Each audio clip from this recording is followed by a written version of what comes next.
Support comes from the Missouri Forest Products Association. Missouri produces wood pallets, railroad ties, white oak barrels, hardwood floors, and more. Details on the variety of products made in the state are at choosewood.com. People see me as a Black woman, like, surprised that I've been a nurse for 20 years, And I can piggyback on what she's saying right now because I'm a business owner. I took over a business that has been in existence for over 30 years. And people will say, "You're the owner?" That happens often. It's hard for some people to perceive that people of color can be a business owner, even in your own race.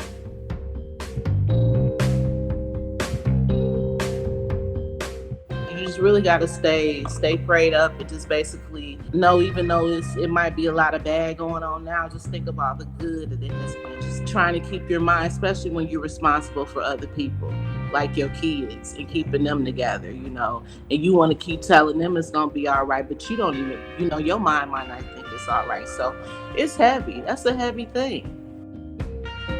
I'm Sarah Fensky. This is St. Louis on the Air.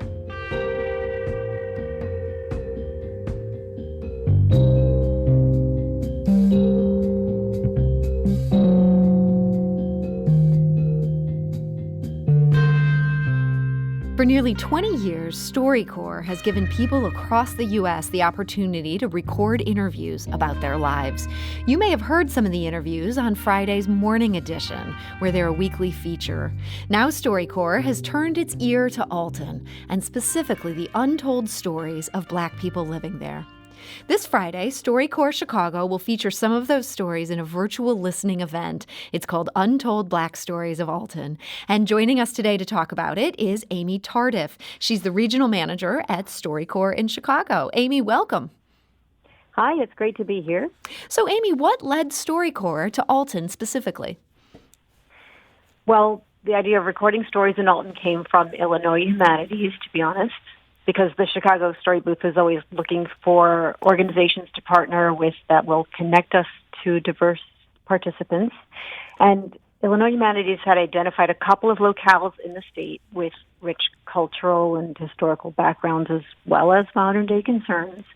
So we're recording in both of them because they were obviously places where people's experiences and memories needed to be preserved for the future. And what attracted us to Alton was some of the obvious things that I think maybe we all know. Things like it's the hometown of Miles Davis and the place of Abe Lincoln's last debate. The former state penitentiary in Alton was used during the Civil War to hold thousands of Confederate prisoners of war, and that escaped slaves sought shelter there through the Underground Railroad. But it's also a lot like every town USA, and it has current racial and economic problems, and it's also undergoing a revitalization. So we jumped at the chance. And so was it hard to get people to open up with these personal stories?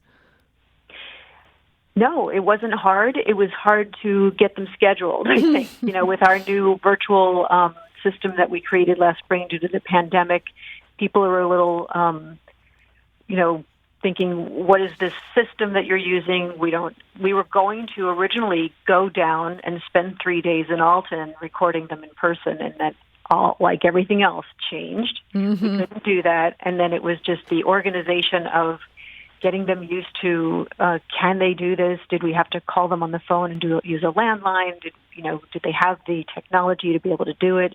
It was just an organizational sort of thing, but no trouble getting people to open up once they understood what StoryCorps was, what we were asking of them, finding a partner and just saying, this is your time to turn off the telephones, turn off the technology other than what you're doing with us virtually, and just have that conversation you may have never had with your partner, your father or your mother or your son or your daughter, and just talk about things that you've always wanted to talk about and ask those really intimate questions.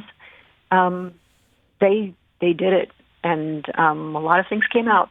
Do you feel like the virtual format maybe even helped people get to a more intimate place than if they were sitting face-to-face with someone they didn't know? It's hard to say. We used to say in our story booth, which has been closed all year, that it was a magic space. It was very intimate and very small, and the lights were low. Face to face, it just seemed like, the facilitator sat back and just watched people have those conversations, and there were often tears, is what you might have heard on the radio. And we were a little worried that the virtual space wouldn't bring that, but over the past year, the same thing is sort of happening. We are still in that space with them as a facilitator, and we're just allowing them to have that conversation without us really infiltrating, although we still can, and we will add to being that first listener, saying, you didn't finish that story, or let me ask a question that may add to the situation you're talking about, but really trying to hang back and allowing them to just talk to each other.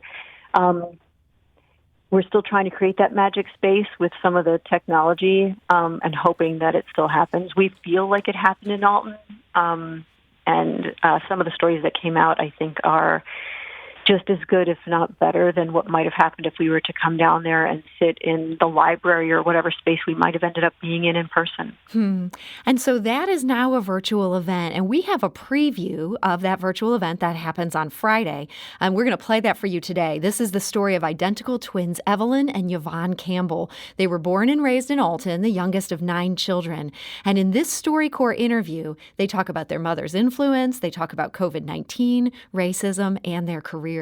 Evelyn is a nurse, and Yvonne owns a cafe in Alton. It's called My Just Desserts. And here is Evelyn. We didn't live in the biggest house, but we were fed, we were clothed, we were taken care of. I think now you have to instill in your kids, you might not have what you want, but you have what you need. I think that's probably what our mother instilled in us. You might went further down the street and people had less than what we had, basically. Our mom was a very good role model for never giving up. She worked for Kmart in Wood River, and she worked herself up to management, which was, not likely back then for a Black woman to hold a management job. People see me as a Black woman like surprised that I've been a nurse for 20 years. And I can piggyback on what she's saying right now because I'm a business owner. I took over a business that has been in existence for over 30 years. And people will say, "You're the owner?" That happens often. It's hard for some people to perceive that people of color can be a business owner, even in your own race. Yeah. So that's why I'm glad I'm a business owner, because then whether you're a white child, a Black child, Chinese, whatever you are, you can still look at me and say, oh, well, she can do that. It definitely has been hard not knowing if my business is going to survive. It keeps me up at night. COVID, our world, the election, we don't know anything, and it affects everybody. And this is probably the longest time I haven't been to church in my life. Me too. And you don't fellowship the same. You can't do anything the same. It's affecting your pockets and it's affecting your mind. So you just really got to stay prayed up and just basically know, even though it might be a lot of bad going on now, just think about the good that it has been. Just trying to keep your mind, especially when you're responsible for other people, like your kids, and keeping them together, and you want to keep telling them it's going to be all right, but you don't even, your mind might not think it's all right. So it's heavy. That's a heavy thing. I look back, and to know that I have gotten here, that's every reason not to give up. We have gotten several opportunities since COVID.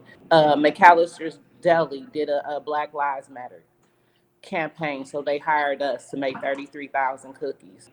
We don't even make cookies. We do now, but we didn't then. So I didn't know that phone call was coming. Yeah. That phone call came in the middle of COVID, when I was like, what the heck are we going to do?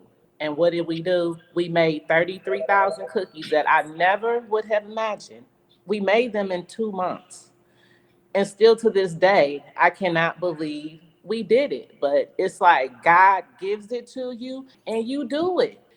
It's all faith driven. I'm just going to say that.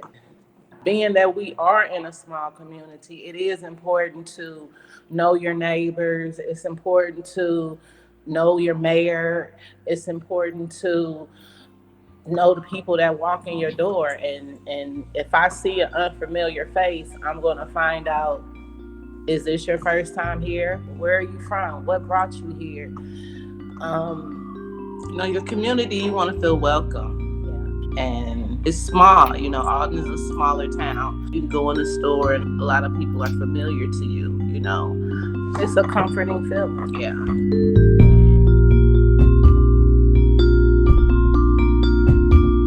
Those are identical twins Evelyn and Yvonne Campbell of Alton in the virtual StoryCorps Chicago booth.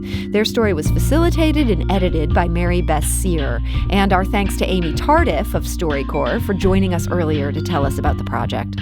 The Campbell story is one of several that will be featured in a virtual event this Friday from 5 to 6. It's called Untold Black Stories of Alton. We have details on our website. That's stlpublicradio.org.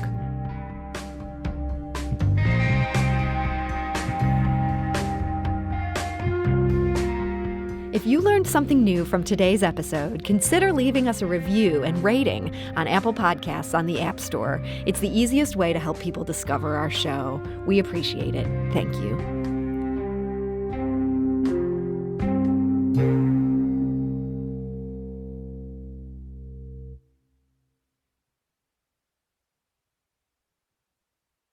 Support comes from the Missouri Forest Products Association, providing more than 41,000 jobs in the production of wood pallets, railroad ties, white oak barrels, hardwood floors, and more.